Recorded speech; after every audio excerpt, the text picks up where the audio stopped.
விழுப்புரம் மாவட்டம் அரங்கண்டநல்லூர் பகுதியில் மாபெரும் விளையாட்டு ஸ்டேடியம் அமைப்பதற்கான மைதானத்தை வனத்துறை அமைச்சர் க. பொன்முடி அவர்கள் பார்வையிட்டு ஆய்வு மேற்கொண்டார். இதில் மாவட்ட ஆட்சியர் ஷேக் அப்துல் ரஹ்மான், வட்டாட்சியர், வருவாய் மற்றும் ஊரக வளர்ச்சித்துறை அதிகாரிகள் பலர் உடனிருந்தனர். நிலவன் டிவி செய்திகளுக்காக விழுப்புரம் மாவட்ட செய்தியாளர் விஜய்.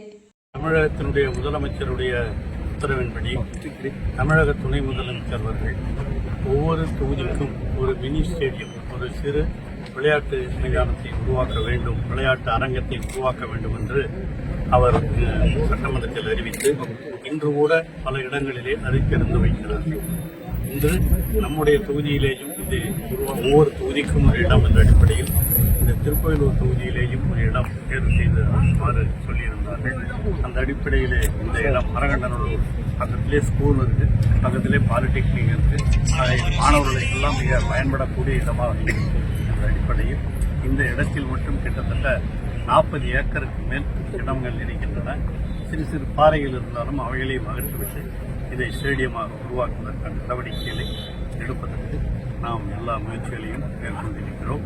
நிச்சயமாக விரைவில் இது ஏற்பாடு செய்யப்படும் என்று நம்புகிறோம். அதுதான் இந்த மாவட்ட ஆட்சித்தலைவர் அவர்களும் பார்வையிட்டு இருக்கிறார்கள். ஆகவே இந்த இடம் பரம்போக்கு என்று சொல்லக்கூடிய இந்த அரசு நிலமாக இருக்கிறது. இந்த அரசு நிலமாக இருக்கிறது. அதேபோல பேரூராட்சிக்கு சொந்தமான அரங்கண்டநல்லூர் பேரூராட்சிக்கு சொந்தமான இடமும் இதோடு இணைந்திருக்கிறது. ஆகவே இந்த இடத்திலே இந்த மினி ஸ்டேடியம், இந்த விளையாட்டு மைதானம் சிறு வருமானால் இங்கே இருக்கிற இளைஞர்கள், மாணவர்கள் அனைவரும் பயனுள்ளதாக இருக்கும். அதுதான் இந்த தமிழக துணை முதலமைச்சருடைய மிக முக்கிய நோக்கமாக இருக்கிறது.